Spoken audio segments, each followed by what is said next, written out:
part of everything. But I know y'all come on seriousness. You know? I know y'all come. Hey, what? Look who's in the house. I'm not seeing already. Don't go while I answer questions. You know, I just want to say I am so pleased that this has. You're rolling.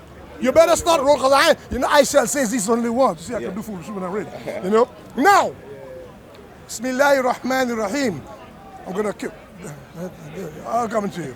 You up? We up? Assalamu alaikum. Eidkum Mubarak to the African family out there. And we have other family out there. And I'm going to build up that story of identity in a minute. Whether I have my young brother with me or not, I'll just continue on the subject of identity. What we call our small identity and our wide identity. Our close family and our wider kin, our extended family. That's a concept general to all human beings. But before I go too far, I want to welcome you, brother, back to London. You know, it's good to see you, brother Rasta. I have been coming, and you've given me, an older man, all that extra load to carry and content over everything. He knows I've been trying to carry the load until these young brothers come back to give me some, so I said, because hashtag respite from respect, because now I can take a breather, throw back, and this brother can tell us about his trip to the Gambia and where and what he's been doing. He said, now we have to recognize his clan name as Diallo. And Diallo, as I was saying, is one of the 4 principal Fulani, I'm doing this, surnames, because I'm using a European concept of surnames. But in the Senegambia region, most Africans, quite uncharacteristically, do have surnames. So, from the ancient empire of Mali, but today, what you might call Guinea-Conakry, Guinea-Bissau, Gambia, Senegal, parts of Mauritania, and Mali today, they have names like Touré, Keita, Mandinka, you know that's Mandinka. You have names like Tunkara, and Silla, you know that, or Bachili, those are Soninke. You have names like... I left the Cairo to Gambia. Wait, so don't go yet. So, No, I'm there. yeah, you also have names like Njai and Job, those are Wolof. But the brother was chosen and chosen well, because if you look at his features, he looks like what you call Pullo Robe. He looks like the Fulani men who keep the cattle, the ones who got the hair like this. The ones who out there, we supply the milk, we supply the hides, and we supply the outback life. We bring that back to the people in the town, the hard life, the rugged life. And so his name is Jallo. We also have So, Ba, and Ka. And these 4 names among the Pullo, the Fulbe, the Fulani people correspond to the 4 cardinal points of the universe. We know the Tuareg or the Amazigh from the desert, likewise closer to the Pulani. In places like the Republic du Niger, Republic of Niger, they wear a kind of a cross. See what I mean? It's not a cross, it's just that I have forgotten what they call it in the Tamashek language. But it also corresponds to the 4 cardinal points of the universe. So that means we start from our center, but we do branch out to other people. And that is why I said Assalamu alaikum to the Muslims, but I'm also extending that greeting to the wider family, because identity should start from home, but it doesn't remain there, because the world outside is changing. And the idea of how we understand Islam is changing.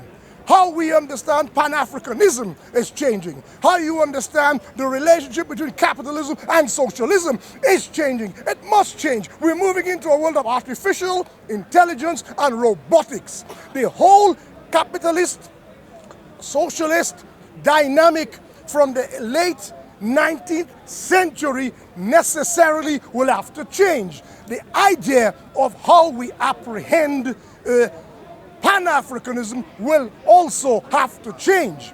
I'm not saying do away with identity.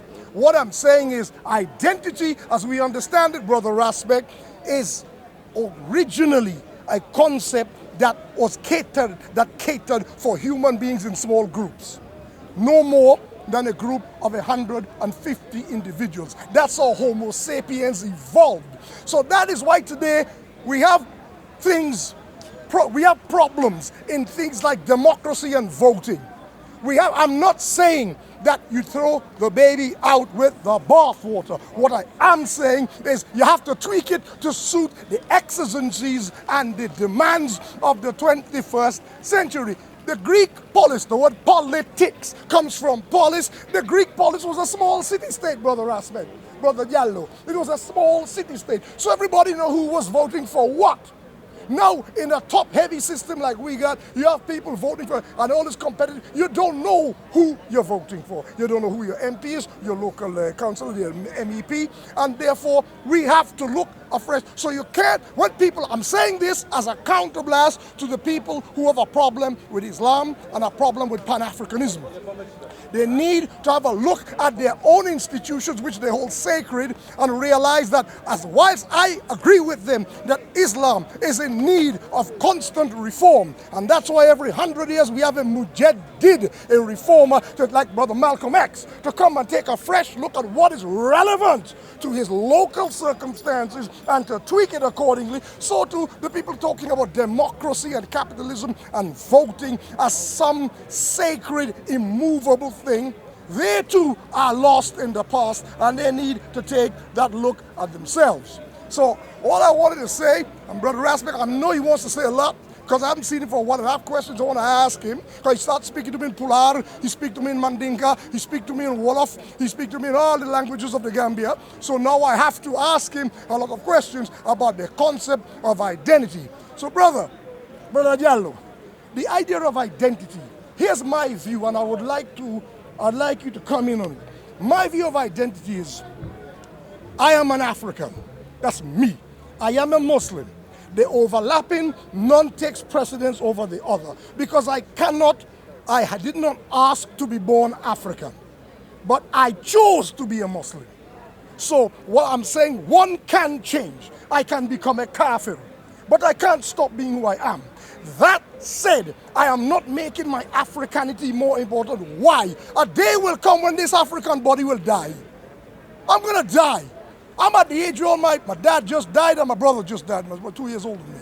And I know something about the proximity of death. I know something about the fragility of life. And I know that all the things that are important now, in a heartbeat, all the things in my apartment, they're gonna come and divide it among whoever is alive to take it. So this body, I'm saying, this body, I can't get my politics too tied up in that as well. There is something beyond that. So, but both of these things are important to me. I'm from Trinidad. When anybody asks me what my tribe is, it's a Marby. Morby Bark is don't make the Bajan people get vexed. They like their Morby too. Don't make them get vexed. I say that I am an African. My tribe is Trini. I can't pretend that my tribe is Mandinka. I'm not going to tell you about it because I am more than just a Wolof. I am more than just a Zulu. I am more than just a Maasai. I am more than just a Kikuyu. But let us confine it to West Africa, where I was taken from, and Central Africa. I am all of those tribes and all of those narratives. 100%. So therefore, in a sense, in a funny sense, I'm more Pan-African than the Africans in Africa. So that is what I was. So your idea of identity, your search, how was your trip to the Gambia? What's the word I'm looking for? I don't want to make it like it's a road to Damascus experience for you, because I know you're deeper than that. You was woke before that. But how was it? How has it helped you on the path to self-knowledge? All right, so Gambia is exactly what you're talking about. So it's a Pan-African Muslim country. You know what I'm saying? So for me, like there's a lot of media, there's a lot of bad media put out about Islam and Muslims. So at first, when you hear Gambia as a Muslim country, if you're not a Muslim, you get a natural negative concept. Like, you know, you go over there, man might try to chop off your hand for a spliff or something. You know, like that, the images come in your head of quite an extreme place, you get me? But I was watching Yaya Jammeh, I can't lie, and some of they was trying to, the LGBT man, they went down there and tried to do something on the beach where they're trying to impose things from over here onto Gambia, and I realized the president of that country, he wasn't having it. Barrow. You know what I'm saying? The new one called Barrow. Now the first one, Yaya Jammeh. yeah, where that was concerned, he wasn't having it. You know what I'm saying? So they came and they done illegal stuff on the beach, and the people got thrown in jail. And then even England tried to pressure him and say, no, let them go. You know what I'm saying? But he said, look, will you let the Gambians go from your jails? If I come to you and ask you to let Gambians go when they break laws in your country, you're not going to let them go. So why are you trying to get involved in ours? Yeah. So that's what made me say, you know what, let me visit this place. You know what I'm saying? Cause I just felt like that's my kind of energy, you know what I'm saying? Like, cause obviously I wouldn't complain about no LGBT here, because this is their place. You know what I'm saying? You don't complain about it here, cause this is their thing, you know what I'm saying? I don't want them to teach it in the schools for my children, yeah? But at the same time, when they do their little rallies, I'm just not near there. I'm not complaining about it, that's their thing. But if I can go somewhere where that's not happening, that would be beautiful for me, where they respect the traditional family, you know what I'm saying, where there's some honor. So anyway, I went out there, so I'm coming out of the airport now. Welcome home, brother. That's the first thing they're saying. Welcome home, brother, welcome home. So that hit me hard still, because, you know, as people that have been taken away, you know what I'm saying, and that feeling where there's nowhere we belong, you know, like that, because, like, you go to, like, you got Jamaica. If I go to Jamaica, I lived in Jamaica for 2 years prior to that, which is where I learned about Rasta and all of these things. But when you go to Jamaica, they're calling you English. You understand? In England, they're saying you're not English. So it's like you got identity politics when you're born in this country, because there's a lack of acceptance no matter where you go. You know, no one can't tell a white Englishman he's not English. No one can't tell a Jamaican-born Jamaican he's not Jamaican. You know what I'm saying? So when I went to Africa and there was this welcome home sentiment, you understand, that really touched my heart, because I felt like I was at home. But what was beautiful to me about Gambia is, like, I don't know how to explain it, but the Islam out there is so pure. Like, you see some of the politics you see in this park where Kafir and this aggressive and I was just saying that to the young brothers. Bro, you don't see it in Gambia. I'm telling you, people. I say Gambia so much and people just think I'm just using this word, but it's amazing, blood. Yeah, I'm talking a whole country of Muslims that don't have it. Like, they don't have that. But when the Azan calls, yeah, you're gonna see Christians, you're gonna see Rastas, all prostrating together. Like, they don't have it. Like, they got their differences. They reason it out in the best of ways. I wonder where they got that advice from. They disagree in the best of ways, and they live amongst each other. You know what I'm saying? It was bare love and respect. You understand? The whole time I was there was never an energy that because I'm of a different faith, a man's gonna treat me worse. If anything, me not being a Muslim made man show man more love, because man's trying to show man the deen. Do you understand? Yes. So it's like, when man's over here and there's this whole, I understand it towards Islamophobes, towards people that hate you and want to spread propaganda around you. I get that. But then normal guys like me, I might have a disagreement, but that don't mean that I want any harm for man, you know, like that. So it's like that sort of energy, I can't lie. That this park really can really, some of the people in this park can really turn someone off of Islam. You understand? They drain but us. that, the vampires, that, the energy that, vampires. But that place there set a foundation of knowing what Islam is that no one in this park can change. Was it Maya Angelou, if I may interrupt you, brother? Go on, brother. Was it Maya Angelou who said, you will forget what somebody said to you. You'll forget what somebody did to you. You will never forget how they made you feel. You'll never forget that. And I think that is instructive in what he's saying. Let me take you back in history. Let's moonwalk a little. Now, about 4 decades ago, about 40 years ago, 3 Jamaican brothers. One is called Omar, one was Abu Bakr, and one was called Suleiman. They weren't called that when they set off on this journey. Barefoot, dreadlocks down to the waist, landed in the Gambia, took the shoes of England off their feet, and resolved to walk across West Africa until they reached East Africa and Ethiopia, Sheshmani, but then to Addis Ababa, the capital, to meet His Imperial Majesty Haile Selassie I, to ask him in person if he were truly the God.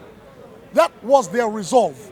They took off their shoes, they started going through the same country Brother Diallo has just traversed. As they were going upriver, they heard the adhan. Everybody know Allahu Akbar, Allahu Akbar. Akbar. They heard the adhan as they're going along and they stop.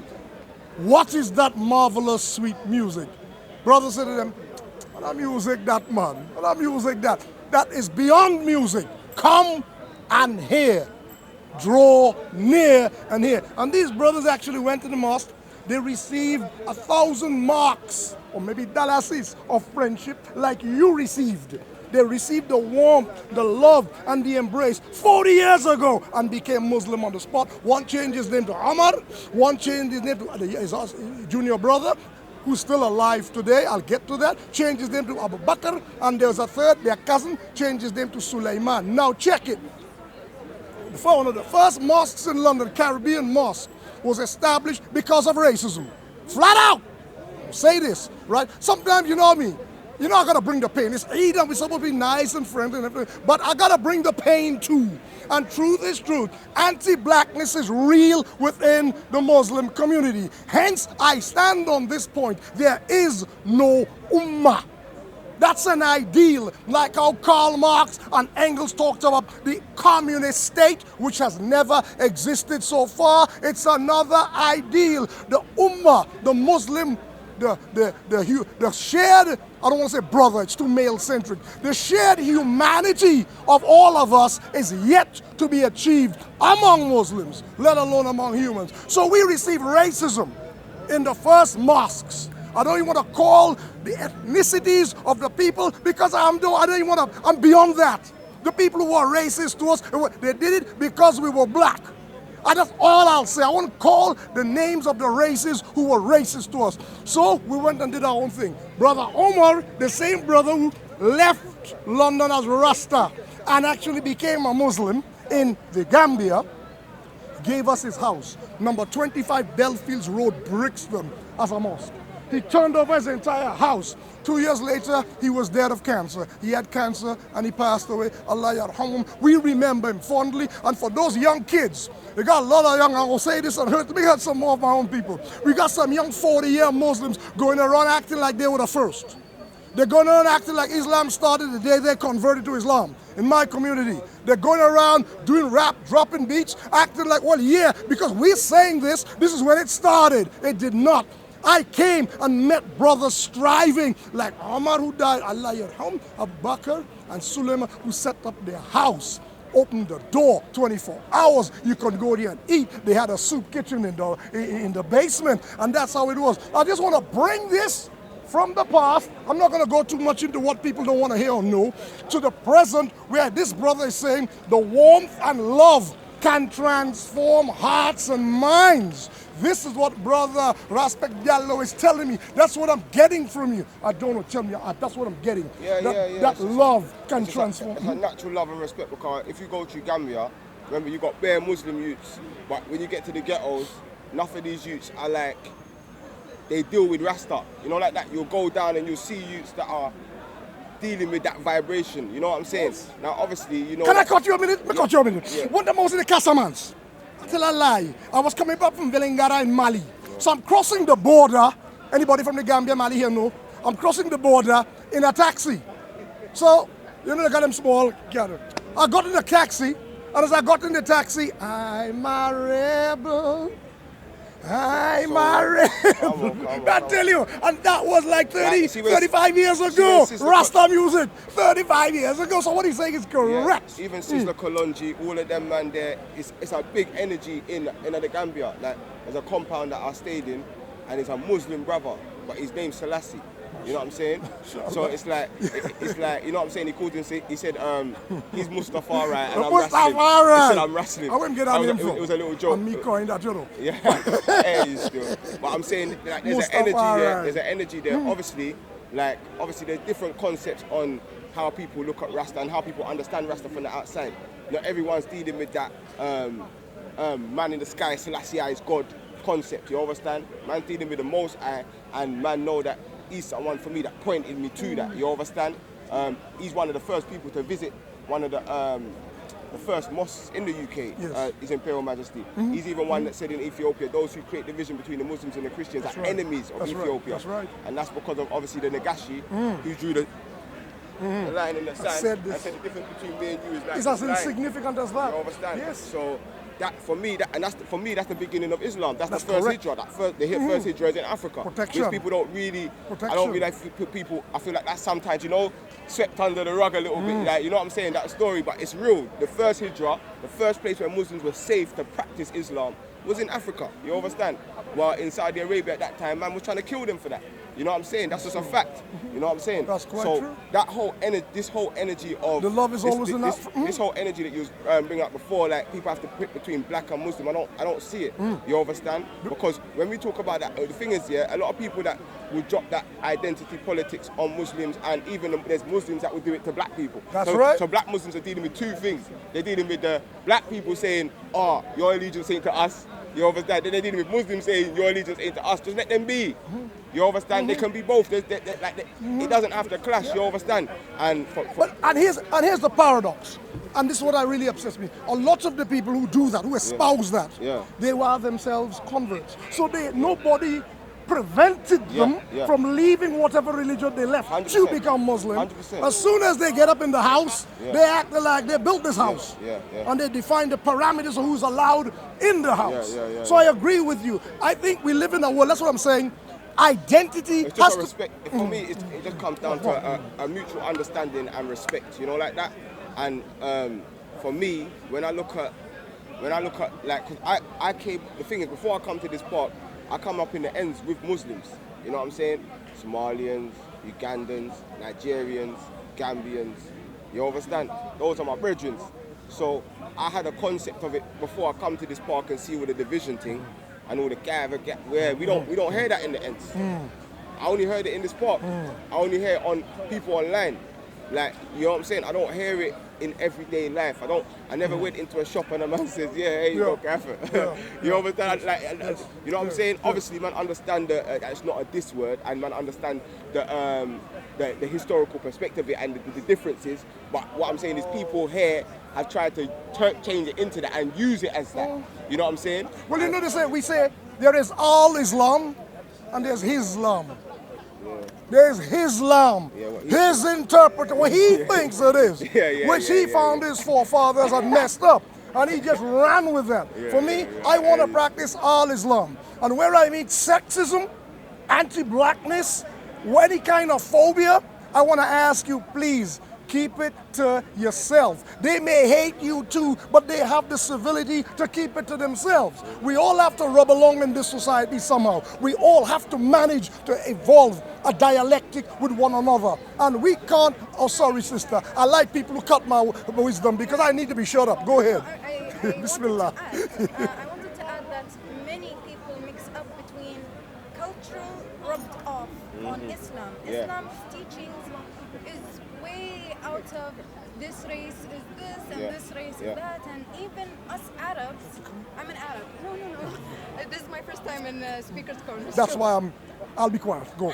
So don't get me nervous. No, I want you to talk. What I I'll be want to quiet. say is, like, even I'm an Arab, so even us Arabs, oh, this is a Khaliji, oh, this is a northern Arab. Oh, Yeah. The Moroccans and all of that. Arab and Mustarab. Yeah. Cultural rubbing off on Islam. Yeah, this 100%. is all frowned on, and this is not from us. We do not look at colors, we do not look at race. We should not. Yeah, you should not. Yeah. We should not. Yeah, 100%. This is the true Islam. But what you are seeing, it's Islam. cultural, it's cultural rubbing off. Yeah, on, 100. And I understand yes, that. You should not blame the No, religion. I don't. You should blame I don't. the cultures rubbing Yeah, their 100%. And people know about me, like I make a differentiation between culture and religion all the time. You know what I'm saying? Someone came on the other day and they said on my show something about arranged marriage being a part of Islam, and I'm saying no, that's a cultural thing of certain cultures who are Muslim. I don't think it's something that's Islamic. You know what I'm saying? So you have to make the differentiation between. And sometimes from the people from the outside, it's hard. You know, like that. Like they'll see certain cultural practices and they'll think it's part of the religion. And you like over this last 6 months on my channel, we've been live streaming. We just done a 37-hour marathon run just now, and there's so much information we go through, and like there's a lot to learn. You know, like that for everyone. And that's why I don't like to be ignorant. I like to listen to people and hear what they're saying, and then come to my own consensus of what's going on. You know, like that. So I can't really be swayed left or right. You know, I'm just trying to stay on whatever I know to be truth and understand that there's always more truth for me to understand. You know, like that. I don't know everything. I'm not the most I'm the guy who brings the pain. Okay, I say uncomfortable things. So I'm gonna hurt you a little. Now, I believe that I'm a culture vulture. I love culture. I like culture. However, I love it. I live, I breathe. However, you see, the problem is I don't like to oppose the one thing to the other. Religion versus culture, like this. Although I agree with your position, because culture you're talking about is bad culture. You're about bad culture. Yeah, I know what. Yeah, I was building it up. Yeah, I'll come to that. Yeah, I'll come to that. What I'm trying to say is, because come from a people that have been divested of their culture, alienated from their history, deracinated, pulled away from our roots, I am a culture vulture. So when I come out here, I will wear African clothes because I want to reconnect. You see, I like to rock the colors. I like to reconnect. Now, there are bad things in Africa as there are good things in Africa. There are bad things in the Dora Arabia and there are good things. They got good and bad. There's good and bad in individuals, and there's good and bad in cultures. 100. What I will take from Brother Aspect Jallo is what is good from him. 100. I brought him here so that when I go away, and my best, 2 good words of wisdom, and when I go home, because I'm meeting some friends in a bit, I'll go home and I'll say, I spoke to a young brother and I was so enriched, invigorated, and that's what, I don't want an energy vampire to drain me. That's what I got from him, and that's what I just got from you. That's why, if you want to interrupt me again, feel free, just barge in. You got to stop me, you know. So I'm saying that culture, bismillah. No, not there's good and bad culture. I'm not going to just jump in. I'm just going to be like, excuse me. I'm saying there's good and bad things about culture, and that's why, let me bring some more pain. I like to bring pain. Let me go to my Turkish brothers. Ataturk. Let me go to my Turkish brothers. Now, there's a time, all the Muslims gonna hate me now. There was a time I used to hate Kemal Ataturk. There was a Mustafa Kemal, the father of your nation. I used to hate him. I was taught to hate him. They said he killed Islam in Turkey, he abolished the Ottoman Empire, he stopped the Azan, he stopped the people from calling the Azan in the Arabic language, he forcibly removed the hijab, kaza, and a lot of it is true. But not all of it is true. And that is the problem when you become an ideologue. When you become, that's what I was saying about being a Muslim and being a Pan-Africanist. I am these things, but when circumstances change, the ideology must perforce adapt. So when I learned things about what was happening in the Ottoman Empire, time around the First World War, the Tanzimat, the Young Turks, and then I realized there were certain things he had to do. And sometimes you have to make radical moves. And that's what I think he did. Now, in some respects, he went overboard. But usually, when a person, understand this, when a person is building up an argument and fighting against a position, he often goes from one extreme to the other. This is in the nature of change and in the nature of revolution. So while I would have been among his fiercest critics at the time he was doing it, with the span of history, with the space of history, I have the convenience to look back and realize there was a reason. If he had not done this, there was a reason why he did it. Somebody said to me on YouTube, I need to finish my sentences before I start another one and to speak more slowly. I do forget you are Dutch speaking and Turkish speaking. Yeah. Good conversation. Big up uncle, every time. Come back in the flow. Everyone in the chat, you don't know, bless up. So sometimes I speak too fast. I forgot you guys are Turkish speaking and Dutch speaking. Yes, and I'm addressing everybody, but I also talking about your situation. What I do understand is there is the tendency in revolution to go too far. At the beginning of a revolution, revolutions have the tendency to devour, to eat their own children. Revolutions do that. And I know that in the middle of the communist revolution, I'd have been in the middle of it in Russia in 1917, and in a few years I would have been killed by the Red Army. I know my way back when I was a young man. And if I was in the Iranian Revolution of 1979, when Ayatollah Khomeini came to power in Iran, I would have been one of his staunchest supporters, and I would also have been one of the first people he would have had disappeared. Because I have a tendency to step back after the heat of things and say, all right, let's see if we can achieve al-mizan, the balance. Let's get the balance. We can't become the thing we came to change.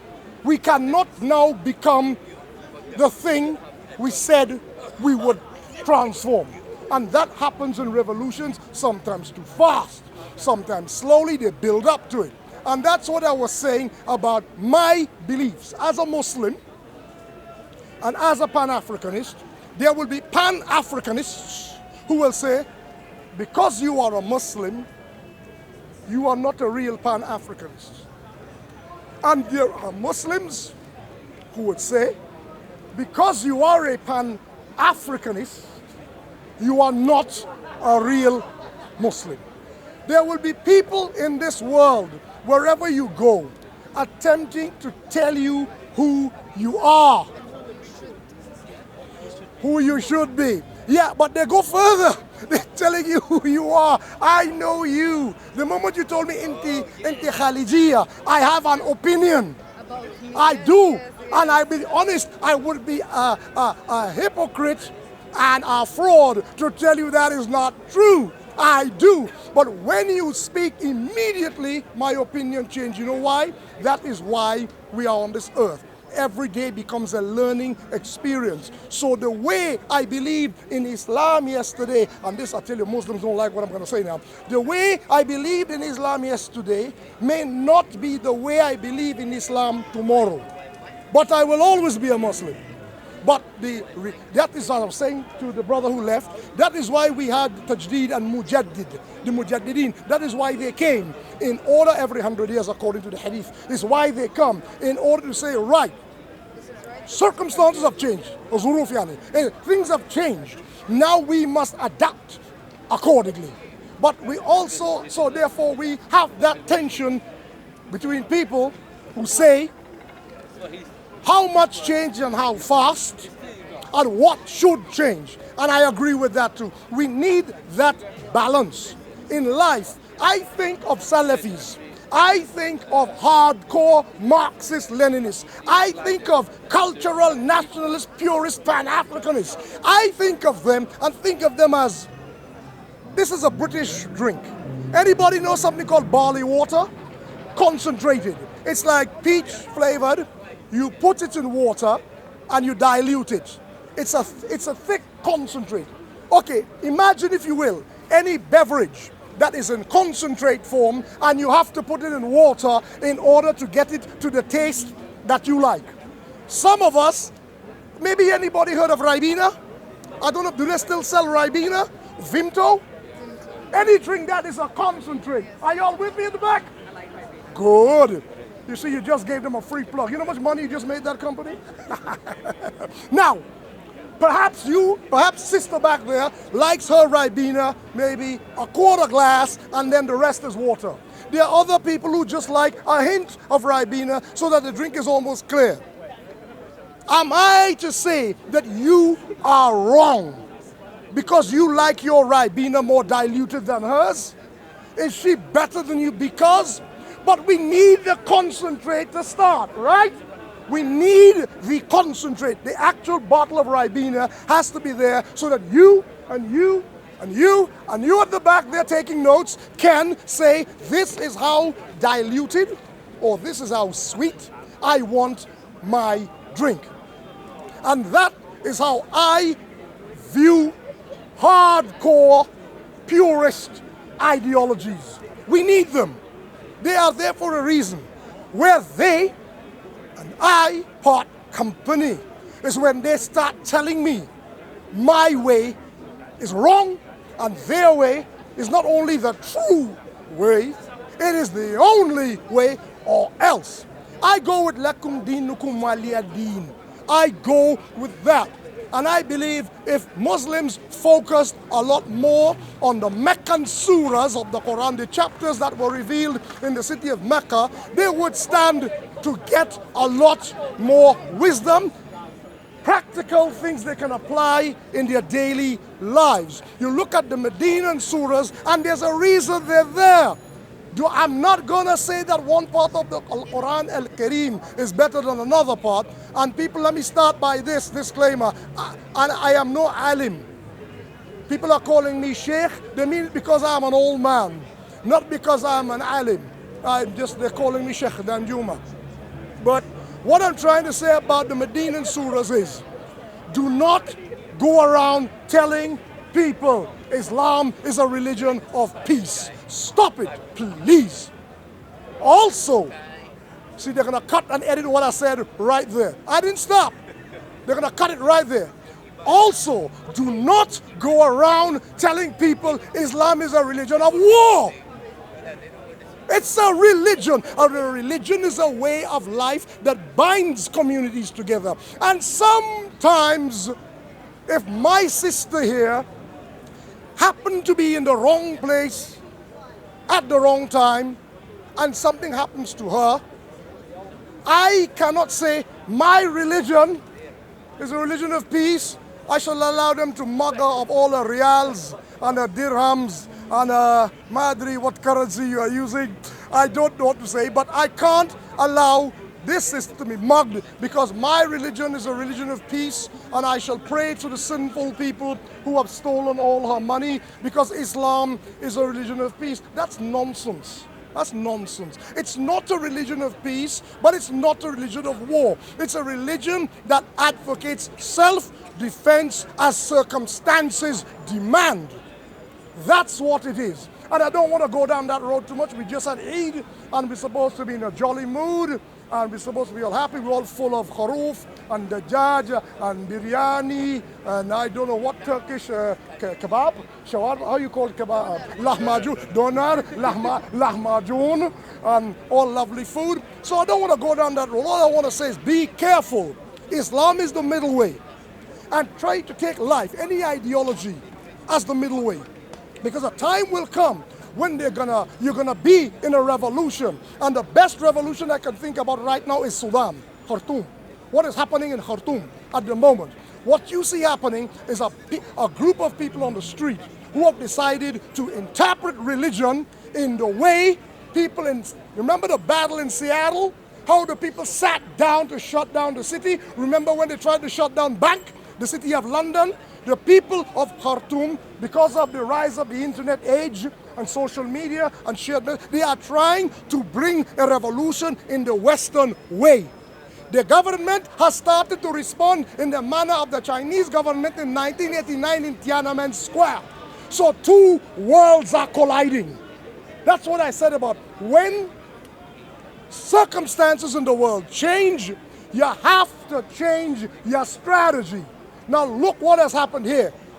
A day or two before the day of Eid al-Fitr, they killed, massacred civilians, innocent civilians in Khartoum. Some of the women were violated first.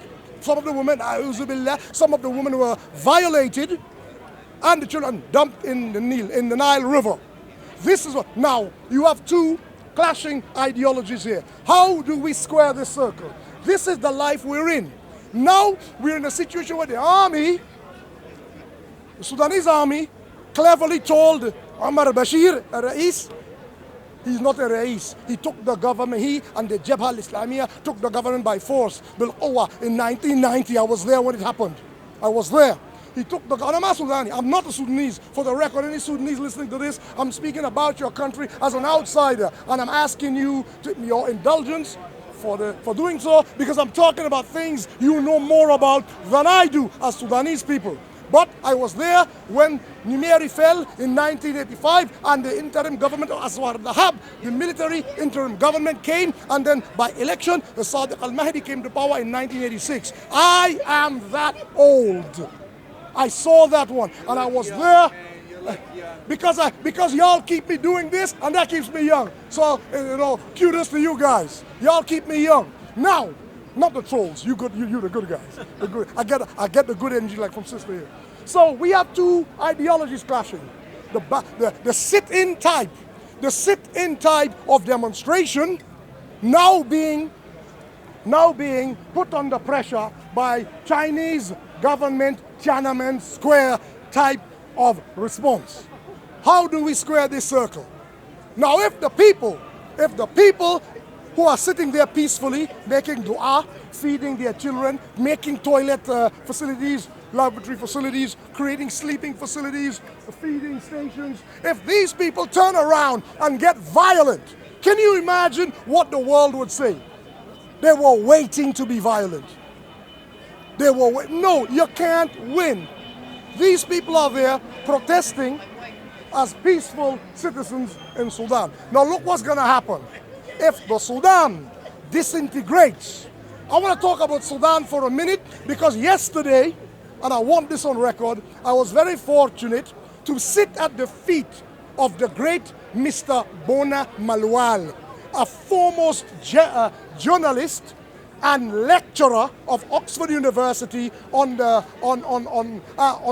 analysis of Sudan and now the South Sudan independent country, Mr. Bona Malwal. I spent an hour in his company and he was explaining to me the small fine points about where the revolution in Khartoum is going wrong. I won't bore people with all of those details because some of you here are now looking to see where is Sudan in your map. So all I will say is that country that you're now hearing about for the first time, if it disintegrates, the fallout will be far worse. It will reverberate far worse than Libya.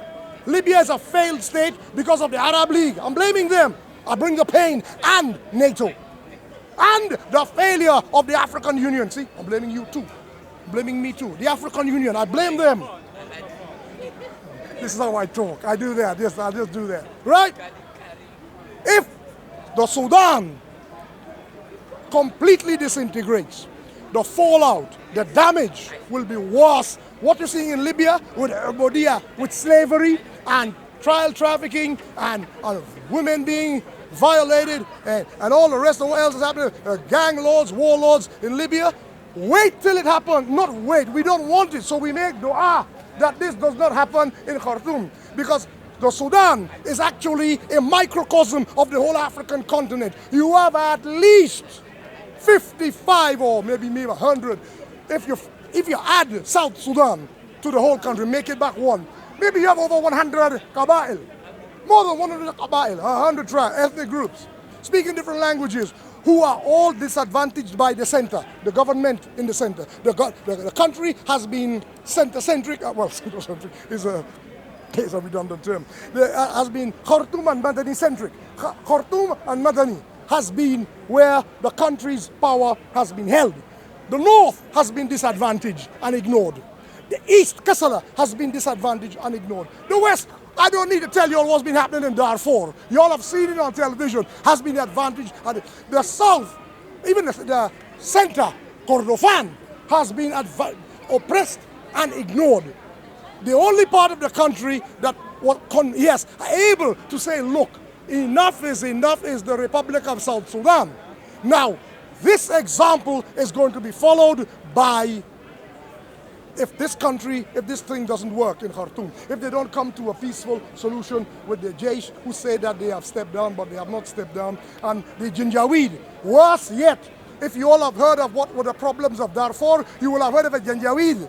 The people who are a paramilitary force whom Bashir has used in Western Sudan and is using now. Some of them are mercenaries. See, I'm going to bring the pain again to the Gulf. Some of them, Hemeti, Arif, Hemeti. We know about the Hemeti, Mush, Hemeti. Aywa Hemeti. What do you see that the guy here? He has also been sending troops, mercenaries, to fight against the Houthi in Yemen. They're paying them. So these guys are bounty killers. They are guns for hire. You have people like that. Basically, this is savage 19th century warfare being perpetrated upon people who are trying to use 21st century means of protest. And these two worlds are colliding. And so, as I said, if this situation does not come to some sort of solution soon, and sometimes you can go too far. Once you start dumping bodies in the Nile and raping women, I know the Sudanese people, you have gone a step too far. However, if that country, as I said, I'm repeating myself for the one last time, if Darfur secedes and gets in there, if Kassala secedes, if Wadi Halfa secedes, if Kordofan secedes, within those areas, there will be never-ending conflict, particularly the West, where you have Zahrawa, mercenaries and troublemakers coming in from Chad, the country to the west. You have some people that said in Khartoum killing Sudanese speaking French. Some of them speaking French. They are not white Frenchmen, I hasten to add. They are African soldiers who may be recruited as mercenaries. See what I'm saying? Because this is a problem. When there is starvation, I talk a lot in this station about desertification in Sahara, and it's a pleasure, my son. Lovely to meet you. Don't forget it. Hey, that's all right. I look forward to it. Lovely. You guys go. You guys. How you say Giri Shiris? Giri Shiris. Gile Gile. See you guys. I'm practicing my rusty Turkish. So there it is. The rain is coming. I think I will close this down. It's they who stopped and started me. They kick-started me. I was coming here to say Eid Mubarak and be peaceful and sweetness and light and bring apple pie to everybody around. But the guys, they maybe bring the pain. So I want to let you go away with this of Khartoum, of the Sudan in your minds. It's a problem that will affect all of us. Don't think Libya is not affecting us. Every one of those refugees coming over the Mediterranean with 2/3 of their number lying at the bottom of the sea is affecting us. If it didn't affect us today, it's going to affect us very soon. The fact that we have 2/3 of the people crossing the Mediterranean lying at the bottom of the sea, those skeletons will one day rise up, clanking their chains like we did when we as slaves were taken across the Atlantic 400 years ago from your part of the world. One of these days, the bodies, the spirits of these people will come back to haunt all of us. It's one world now. It's not, we don't live in isolated continents anymore. It's one world. It's one planet. And what is happening in Khartoum, what's happening in New Zealand, do you remember? Affected all of us.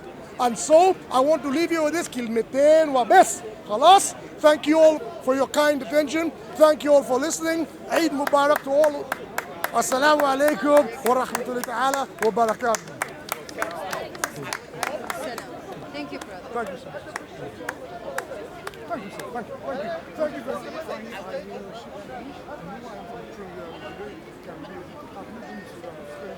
I work with three support teams of work. I taught at the University of كلية التربية, yes. The Department of Education. So I didn't speak Arabic, I worked in the English-speaking part of teaching linguistics.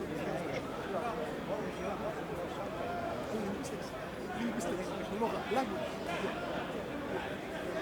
So that's what I did there.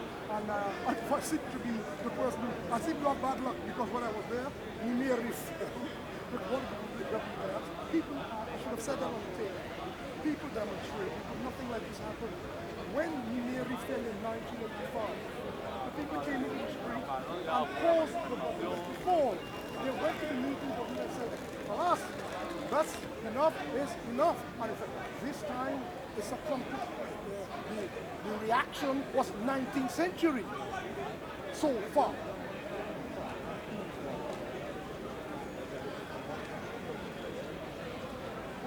We become the thing we did. Yes, exactly.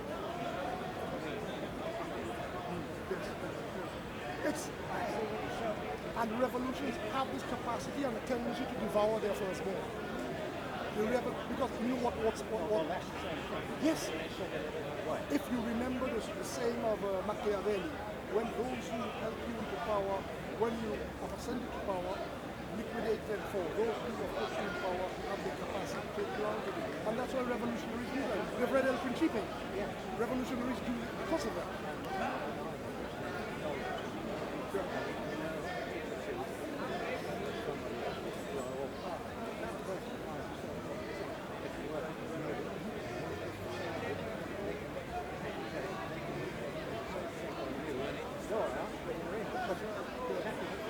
What's your name, sir? Danjuma. A pleasure to have met you. Caribbean Trinidad and Tobago. I was born here. I was brought up all my life in Trinidad, so in that sense I'm Trinidad. I will love you and leave you, sir. Bill, lovely speaking to you. Thanks for hanging around. I'll see you guys soon. Sit down. Bye-bye, guys.